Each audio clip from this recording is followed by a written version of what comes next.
ডাইনি জাদু করে একটা কসমেটিক্সের গাছ এনে দেয়। আর তা দেখে মিনা সুন্দরপুর গ্রামে শেফালি তার দুই মেয়ের সাথেই থাকতো, বড় মেয়ে মিনা আর ছোট মেয়ে রূপা। শেফালি রূপাকে অনেক বেশি ভালোবাসতো, কিন্তু মিনাকে একটুও ভালোবাসতো না। সবসময় তার সাথে খারাপ ব্যবহার করত। মিনা ছিল খুব সহজ সরল ও ভালো মনের মানুষ। মিনা তার মা আর বোনকে অনেক বেশি ভালোবাসতো। মিনা, কোথায় গেলি রে? কথা কি কানে যায় না নাকি? কখন থেকে তোকে ডাকছি। হ্যাঁ মা, এই তো আমি। ডাকছো কেন? কিছু কি লাগবে তোমার? এতক্ষণ কোথায় ছিলি বলি? নাকে কি তেল দিয়ে ঘুমাচ্ছিলি নাকি? সেই কখন থেকে ডাকছি। আমার মেয়েটার কখন ঘুম ভেঙেছে? সে কি খাবে না নাকি? হ্যাঁ হ্যাঁ মা, এক্ষুনি আমি বোনের জন্য খাবার নিয়ে আসছি। আসলে বোন তো এতক্ষণ ঘুমাচ্ছিল, তাই আমি বাকি কাজগুলো করে নিচ্ছিলাম। খুব বার বেড়েছে তোর। তুই আমার মেয়েকে খাবার না দিয়ে অন্য কাজ করছিস।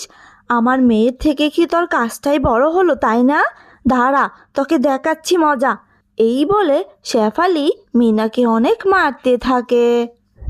মা, আমাকে ছেড়ে দাও মা, আমার যে খুব লাগছে। কথাটা আমি ওইভাবে বলতে চাইনি মা। রূপা তো আমারই বোন, আমি রূপাকে অনেক ভালোবাসি মা। আমার ভুল হয়ে গেছে, আমি ওকে এক্ষুনি খাবার দিচ্ছি। আর মেরো না আমায় মা, আমার যে খুব লাগছে। আমি কিছু বুঝি না মনে করেছিস? হ্যাঁ, রূপা তোর সৎ বোন বলে ওকে তুই একটুও ভালোবাসিস না। তোর মা মরে তো আমার ঘাড়ে রেখে গেছে। যত সব, যা তাড়াতাড়ি গিয়ে রূপাকে খাবার দিয়ে আয়। এই কথা বলে শেফালি রাগ করে সেখান থেকে চলে যায়। আসলে মিনা ছিল শেফালির সৎ মেয়ে, যার কারণে শেফালি মিনাকে একটু পছন্দ করতো না। সব সময় মিনার সাথে খারাপ ব্যবহার করত। মিনাকে দিয়ে বাড়ির সমস্ত কাজ করাতো। সহজ সরল মিনা সব অত্যাচার খুশি মনে সহ্য করে নিত। একদিন রূপা তার কসমেটিক্সগুলো দিয়ে সাজছিল, আর সাজা শেষ করে কসমেটিক্সগুলো রেখেই বন্ধুদের সাথে খেলতে চলে যায়। আর এমন সময় মিনা ঘরে আসে কসমেটিক্সগুলো গোছানোর জন্য। আরে বাহ, কত দামি দামি কসমেটিক্স! কি সুন্দর চুড়ি, নেল পলিশ, লিপস্টিক, আরো কত কি! ইস, এই কসমেটিক্স গুলো যদি আমার থাকতো, তাহলে আমিও রূপার মতো সুন্দর করে সাজতে পারতাম। এই লিপস্টিকটা আমার খুব পছন্দ হয়েছে। ঘরে তো এখন কেউ নেই, আমি বরং এই সুযোগে একটু লিপস্টিকটা দিয়ে নেই। আর তখনই সেখানে শেফালি ও রূপা চলে আসে আর অনেক রেগে যায়। তোর এত বড় সাহস, তুই আমার কসমেটিক্স ধরেছিস? মা দেখো দেখো, আবার আমার লিপস্টিকটা ঠোঁটে লাগিয়েছে। তোর সাহস হয় কি করে আমার কসমেটিক্সে হাত দেওয়ার? তুই এইভাবে কেন বলছিস বোন? আমি তো তোর বড় বোন, তোর জিনিস তো আমি একটু ধরতেই পারি। চুপ কর তুই, একদম কথা বলবি না। আমি তোর কোনো বোন না, আর তুই আমার সৎ বোন। আমার জিনিসের প্রতি লোভ করেছিস, তাই না? মা, তুমি এক্ষুনি ওকে আমাদের বাড়ি থেকে বের করে দাও, না হলে কিন্তু আমাদের সব জিনিস চুরি করে একদিন পালাবে। না বোন, এমনটা করিস না। কোথায় যাব আমি তোদেরকে ছেড়ে? তোরা ছাড়া তো এই দুনিয়াতে কেউ নেই আমার। খুব বার বেড়েছে, তাই না? চুপি চুপি আমার মেয়ের দামি দামি কসমেটিকগুলো দিয়ে নষ্ট করে ফেলেছিস। এক্ষুনি আমার বাড়ি থেকে বেরিয়ে যা বলছি। এরপর মিনা অনেক কান্নাকাটি করলেও মিনাকে আর বাড়িতে থাকতে দেয় না, বাড়ি থেকে বের করে দেয়।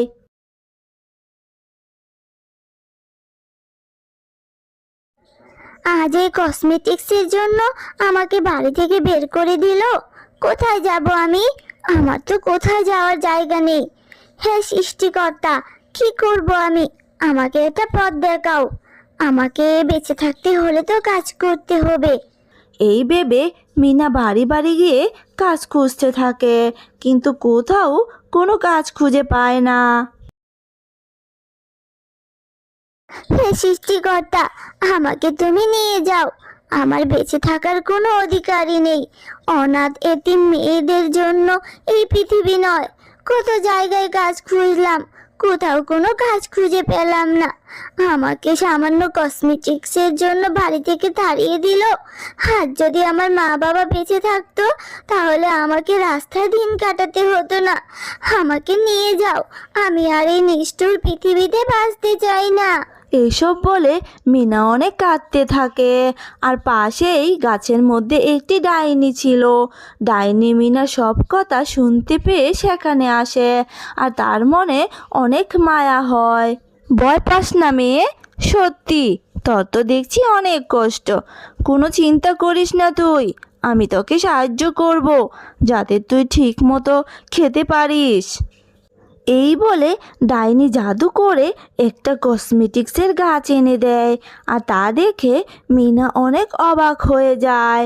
এই নে, এই কসমেটিক্সের গাছটা আজ থেকে তোর। এই গাছের কসমেটিক্সগুলো বাজারে বিক্রি করে তোর ভরণ পোষণ করবি। এরপর মিনা সেই গাছ থেকে কসমেটিক্স নিয়ে রাস্তার পাশে একটা দোকান দেয়, আর কম দামে কসমেটিক্সগুলো বিক্রি করতে থাকে। আর মিনার দোকানে কম দামে ভালো মানের কসমেটিক্স পাওয়ায় সবাই মিনার দোকান থেকে কসমেটিক্স কিনে নেয়। আর কসমেটিক্স বিক্রি করে মিনা অনেক টাকা পায়, আর নিজের জন্য একটি বাড়িও করে ফেলে। আর এই খবর শেফালি ও তার মেয়ে জানতে পেরে যায়। দেখেছো মা, মিনার কত টাকা হয়েছে? ও কোথায় পেল এত কসমেটিক্স? ওকে এইভাবে সুখে থাকতে দেখে আমার ভীষণ হিংসা হচ্ছে মা। হ্যাঁ রে মা, তুই একদম ঠিক কথাই বলেছিস। আমি এর একটা উপায়ও ভেবে রেখেছি। একদিন মিনা যখন গাছ থেকে কসমেটিক্স আনতে যায়, তখন শেফালি ও রূপা মিনার পেছন পেছন যায়। আর কসমেটিক্সের গাছ দেখে তারা তো অবাক হয়ে যায়। ও, তবে এই ব্যাপার, এই গাছ থেকে মিনা কসমেটিক্স নেয়। কি অদ্ভুত জিনিস, গাছে আবার কসমেটিক্সও ধরেছে। শোন রূপা, আমরা এইবার এই গাছটা থেকে সবগুলো কসমেটিক্স পেড়ে নিয়ে যাব। তারপর দেখব এই মিনা কোত্থেকে কসমেটিক্স বিক্রি করে। এরপর শেফালি যখন কসমেটিক্স পাড়তে যায়, তখনই গাছটি কথা বলে ওঠে, আর শেফালিকে অনেক শাস্তিও দেয়। লোভী আর অহংকারী শেফালি, তুই এখন এসেছিস আবার মিনার গাছ থেকে কসমেটিক চুরি করতে? তুই মিনাকে কত অত্যাচার করেছিস, তোর এত লোভ কেন? আজ তোকে আমি মেরেই ফেলবো। ওরে মা রে, মরে গেলাম রে, আমাকে কেউ বাঁচাও এ গাছ থেকে। আমি আর কখনো চুরি করব না, কারো ক্ষতি করব না, আমাকে বাঁচাও। জাদুর কসমেটিক্স গাছ, তুমি আমার মা আর বোনকে ছেড়ে দাও। ওরা ছাড়া যে আমার পৃথিবীতে আপন বলতে আর কেউ নেই। আর আমার মা তো নিজের ভুলটা বুঝতে পেরেছে। তুমি তাদেরকে ছেড়ে দাও। লোভী শেফালি, আমি শুধু মিনার কথাই তোকে ছেড়ে দিলাম। আজ থেকে ভালো হয়ে যাবি। আর যদি কোনোদিন দেখি তুই মিনার সাথে খারাপ ব্যবহার করেছিস, তাহলে কিন্তু সেই দিনই তোর শেষ দিন হবে, মনে রাখিস। মা মিনা, তুই আমাকে মাফ করে দে। আমি তোকে কত কষ্ট দিয়েছি, কত মেরেছি, কিন্তু আজ তুই আমাকে এই গাছ থেকে বাঁচালি। তুই অনেক ভালো রে মা। আজ থেকে তুই আমার মেয়ে। আমি আর কখনো তোর সাথে খারাপ ব্যবহার করব না। আজ থেকে তুই আমার সাথেই থাকবি। হ্যালো বন্ধুরা, গল্পটি ভালো লেগে থাকলে চ্যানেলটি সাবস্ক্রাইব করে দিও আর পাশে থাকা বেল আইকনে প্রেস করে আমার পাশেই থেকো। ধন্যবাদ সবাইকে। সুন্দরপুর গ্রামে শেফা শিয়ালিনী তার মেয়ে টিয়াকে নিয়ে বসবাস করত। অনেক দিন আগে শেফা শিয়ালিনীর স্বামী মিসকে দুর্ঘটনায় মারা যায়। তারপর থেকে শেফা শিয়ালিনী অন্যের বাড়িতে কাজ করে কোনো রকমে জীবিকা নির্বাহ করত। এই তোরা জানিস, আমার মা এইবার ঈদে আমার জন্য অনেকগুলো নতুন জামা কিনে দিয়েছে। সবগুলো জামা দেখতে অনেক সুন্দর।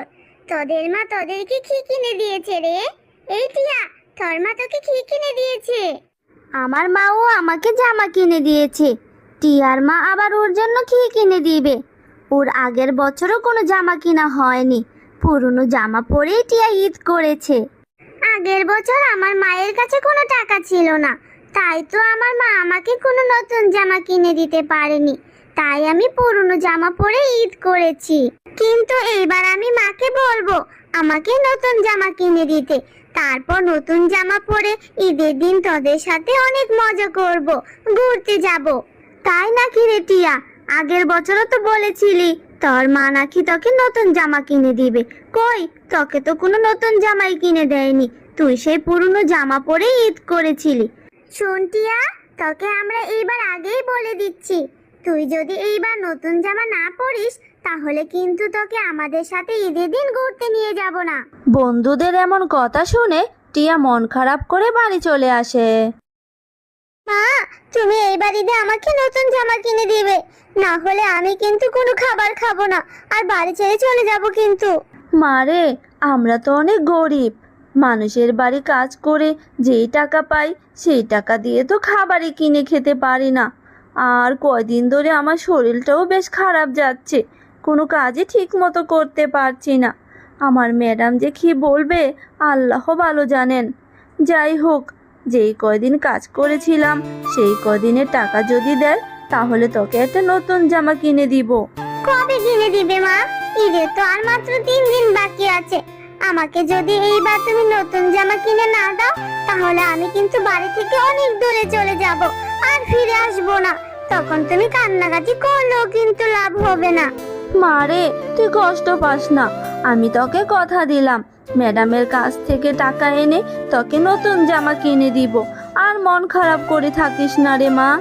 ম্যাডাম, আমার কাজ করা শেষ, আর বাকি কাজগুলোও করে দিব। ম্যাডাম, আমি যেই কয়দিন কাজ করেছি সেই কয়দিনের টাকাটা কি আমাকে দিতে পারবেন? আমি যেই কয়দিন কাজ করেছি সেই কয়দিনের টাকাটা দিলে আমার মেয়ের জন্য একটা নতুন জামা কিনে দিতে পারতাম। ঈদের তো আর বেশি দিন বাকি নেই ম্যাডাম। আমার ছোট্ট মেয়েটা যে জেদ করে বসে আছে ঈদের দিন নতুন জামা পরবে বলে।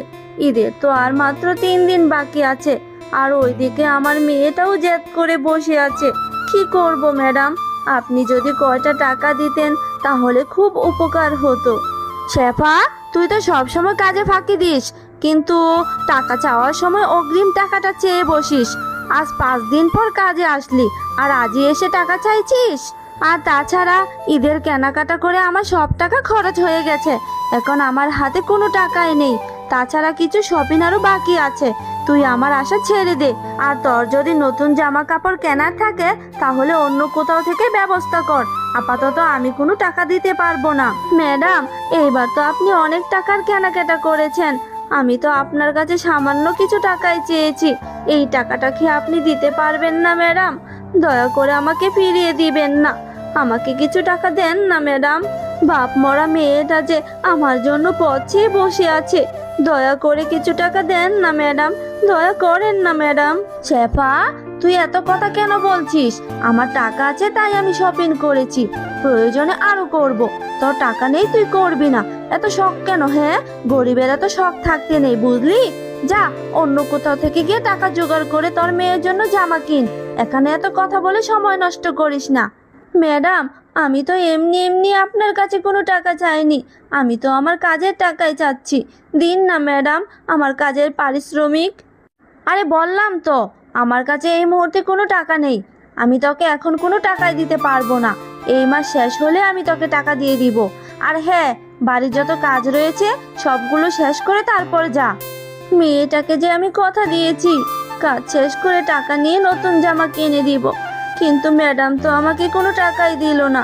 এইবার আমি আমার মেয়েটাকে কি বলবো, কি জবাব দিব আমি? নতুন জামা কিনে দিতে না পারলে আমার মেয়েটা যে খুব কষ্ট পাবে। হে সৃষ্টিকর্তা, এখন আমি কি করব?